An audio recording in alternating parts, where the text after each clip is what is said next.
தினம் சிறகடிக்கும் ஆசை சீரியலில் வந்து பார்த்தீங்கன்னா முத்துவும் மீனாவும் விஜயாவும் வந்து மனோஜின் ஸ்டோர் ரூமில் சந்திக்கிறார்கள். மேலும் இங்கே எத்தனை நாட்களுக்கு இருப்பீங்க, வீட்டுக்கு வருமாறு அழைக்கிறார்கள். ஆனாலும் விஜயா நான் வரமாட்டேன் என்று பிடிவாதமாக இருக்கிறார். இதைத் தொடர்ந்து வீட்டுக்கு வந்த முத்துவும் மீனாவும் அண்ணாமலையிடம் விஜயாவை எப்படியாவது அழைத்து வருமாறு கூறுகிறார். ஆனாலும் அவர் மதித்திருந்தால் இப்படி பிரச்சனை வந்திருக்காது அப்படின்னு சொல்லி அங்கிருந்து சென்று விடுகிறார்.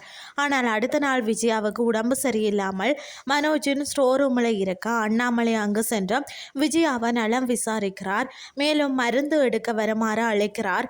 அந்த நேரத்தில் தான் முத்துவும் வாரார். அதற்கு பிறகு மீனாவும் அங்கே வந்து நிற்கிறார். பிறகு மீனாவும் வீட்டில் இருந்து காஃபி கொண்டு வந்து விஜயாவுக்கு கொடுக்கிறார். முதல்ல வேண்டாம் அப்படின்னு சொல்லி மறுத்தவர் அதற்கு பிறகு அதை வாங்கி குடிக்கிறார். அத்துடன் மீனாவும் முத்துவும் வீட்டிற்கு வருமாறு அழைக்கிறார்கள். அங்கு எந்த வசதியும் இல்லை என்றாலும் உங்களை நன்றாக பார்த்து கொள்வோம் என்று கூறுகிறார். மனோஜ் அம்மா போனால் தான் ரோஹிணி வருவார் என்று மனதிற்குள்ள எண்ணுகிறார்.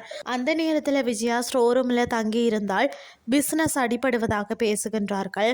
பொருட்களை ஆர்டர் செய்த கஸ்டமர்களும் மீண்டும் வந்து ரிட்டர்ன் பணத்தை வந்து கேட்பார்கள். சந்தோஷியும் ஜீவாவும் கூறுகிறார்கள். இதனால் விஜயா யோசிக்கிறார். இதுதான் இன்றைய நாளுக்கான எபிசோட்.